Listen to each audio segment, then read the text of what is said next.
প্রিয় দর্শক, আজ বাংলাদেশের দেশসেরা ওপেনার তামিম ইকবাল অসুস্থ হয়ে আজকে হাসপাতালে ভর্তি হয়েছিল। আপনারা সবাই ইতিমধ্যে এই খবরটা জানেন।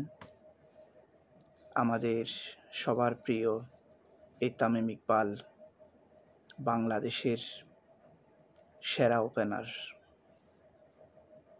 আজ কত বছর ধরে বাংলাদেশের ওপেনিং সাইডটাকে নিয়ে কখনো মানুষকে চিন্তা করতে হয় নাই। তামিম আমাদের ছিল বর্ষার একমাত্র স্থল। শুধু তাই নয়, আমাদের কাছে তামিম ছিল একটা আস্থার প্রতীক। সেই তামিম আজ অসুস্থ হয়ে হাসপাতালে ভর্তি হয়েছে এবং হার্ট অ্যাটাক করেছিল মাঠেই। তখন সেন্স অনেকক্ষণ ছিল না। পরবর্তীতে দ্রুত চিকিৎসা নেওয়ার ফলে এখন পরিস্থিতি একটু ডেভেলপ হয়েছে। তো সবাই আমাদের দেশসেরা ওপেনার তামিম ইকবালের জন্য দোয়া করবেন। স্বাভাবিকভাবেই প্রত্যেকটা খেলোয়াড়ের জন্য, প্রত্যেকটা এরকম দেশের জন্য কৃতিত্ব বহনকারী যে কোনো খেলোয়াড়, যে কোনো ব্যক্তির জন্য সবসময় শুভকামনা থাকবে। এটাই আমাদের উচিত।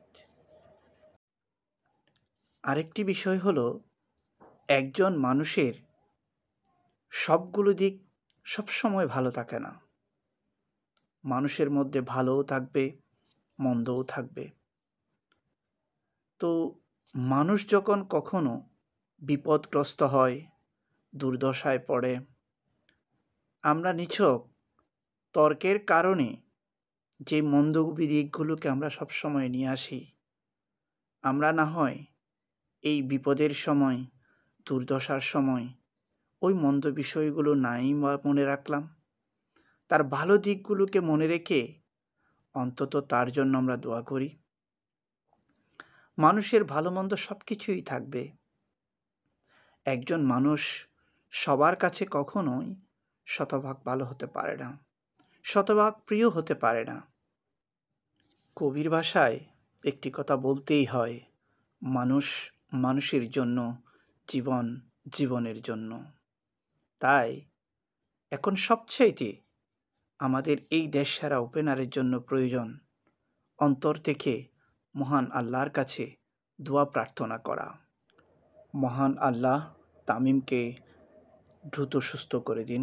আমাদের মাঝে তামিম আবার ফিরে আসুক সেই রূপে, যে রূপটা আমরা সবসময় তার কাছ থেকে প্রত্যাশা করি। সবাই দোয়া করবেন তামিমের জন্য। ধন্যবাদ সবাইকে।